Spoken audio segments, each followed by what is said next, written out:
il y a de la rumba dans l'air. Le smoking de travers. Je te suis pas dans cette galère. Alors Grégoire Tournon, non, il n'est pas du tout extraterrestre, il serait même plutôt supraterrestre. C'est le spécialiste de tous les sports terrestres. C'est vrai, parce que ici, vous testez beaucoup. On commence l'actualité par, évidemment, c'est très très attendu, l'exploit de Ronaldo. Oui, alors il s'est offert un triplé, c'est de la Ligue des Champions et le Real Madrid se qualifie pour sa 7e demi-finale d'affilée. C'est un record, ils étaient face au Bayern Munich. Il faut savoir le Real était allé s'imposer là-bas en Allemagne 2-1. Et là, c'était pas gagné. Un petit peu plus compliqué parce que regardez ce qui s'est passé. Je vous propose de regarder ces images avec des Bavarois qui ouvrent le score après la mi-temps, penalty de Lewandowski. Cristiano Ronaldo va égaliser à 15 minutes de la fin, son 101e but dans cette compétition. Ensuite, il y a un but contre son camp de Sergio Ramos qui redonne l'avantage au Bayern. Il faut suivre. Le Bayern qui se retrouve peu après à 10 contre 11 et le Bayern qui mène 2-1, égalité sur les deux matchs à la fin du temps réglementaire. On joue les prolongations et dans ces prolongations, Cristiano Ronaldo va inscrire 2 nouveaux buts coup sur coup. Le Portugais donc s'offre un triplé parce que ça fait 3 si on compte bien et porte son total à 103 buts en Ligue des Champions. Et Asensio offre le dernier but à Madrid qui s'impose finalement 4-2 et qui se qualifie. Voilà pour ce match. Zizou est content. Parfait. L'autre match opposé, l'Atlético Madrid aux Anglais de Leicester. Le club espagnol vainqueur à domicile 1-0 ouvre le score avant la mi-heure de jeu par Miguel. Et Leicester va égaliser par Vardy 1-1, mais ça ne suffit pas pour les Anglais qui quittent la compétition. Et l'Atlético qui est en demi-finale. Encore un mot de foot, Ligue 1, match en retard de la 31e journée. Le PSG en blanc affronte Metz. Paris a souffert après l'ouverture du score par Cavani. C'est Matuidi qui double la mise.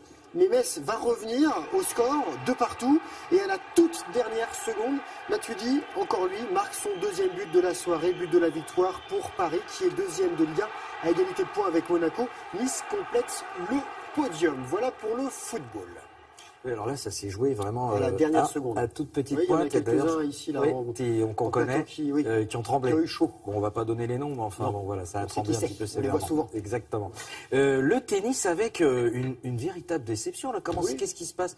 Comme ça, déjà, Wilfried Tsonga qui se fait sortir d'entrée au Masters 1000 de Monte-Carlo. Dès le début. C'est un peu tôt quand même. Oui, c'est un peu tôt. C'était face à un Français qui est moins bien classé et ça s'est quand même, ça s'est disputé, ça s'est bagarré. Vous croyez que c'est parce qu'il a eu son petit qu'il est... Peut-être. Voilà, il a la tête ailleurs. Wilfried Tsonga, 10e mondial, sorti donc dès son entrée en lice par son compatriote Adrian Manarino, 56e du classement. Tsonga s'incline en 3-7, 6-7 et 6-2, 6-3. Manarino gagne pour la première fois face au Monceau et au 3e tour, il pourrait affronter un autre Français, Lucas Pouille. Lucas Pouille, lui qui disputait son premier tour face à l'Américain Harrison, le Français 17e mondial, n'avait jamais affronté cet adversaire. Victoire facile, 6-2, 6-4. L'affiche de la journée, Thomas, c'était celle qui opposait Gilles Simon à Novak Djokovic au 2e tour. Le Serbe qui avait remporté leurs 10 derniers duels s'est à nouveau imposé, mais difficilement. Victoire du numéro 2 mondial en 3 manches, 6-3, 3-6, 7-5. Encore des résultats pour les Français avec Benoît Paire qui s'est mis en colère. Il s'est fait un petit monologue et il s'est mis en colère contre lui-même, contre son adversaire Tommy Haas. Et bien ça n'a servi à rien. Paire dès le premier tour, 6-2. 6-3. Et à noter la qualification pour le 2e tour d'un autre Français, Jérémy Chardy, invité par les organisateurs. C'est lui opposé à un autre invité, une wildcard comme on dit, le Serbe Koric. Chardy, moins bien classé, l'emporte 7-6, 3-6, 6-3. Une wildcard, c'est ça que vous dites? Wildcard. Magnifique. Et on va terminer avec du basket en Europe. On parle pas de la européen, NBA. mais avec des Français. On parlera après de la NBA. Le basket européen, ça s'appelle la Coupe FIBA. C'est la 4e Coupe européenne. Et il y a 2 clubs français en finale et 2 clubs français qui n'ont pas réussi à se départager dans les prolongations. Regardez, Chalon-sur-Saône est en blanc. Chalon-sur-Saône recevait Nanterre et aucune des équipes a réussi à prendre le dessus.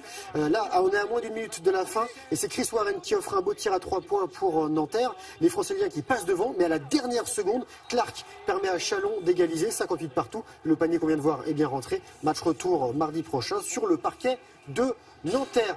Et du basket américain pour terminer, les playoffs, phase finale. À l'Est, les Toronto Raptors, ici en blanc, ont battu les Milwaukee Bucks 106-100. Les deux équipes sont à égalité, une victoire partout. Et toujours en conférence Est, les Chicago Bulls ont battu Boston pour la deuxième fois d'affilée. Alors rappelons que ça se joue au meilleur de cette match, donc on aura le temps d'en reparler. Magnifique.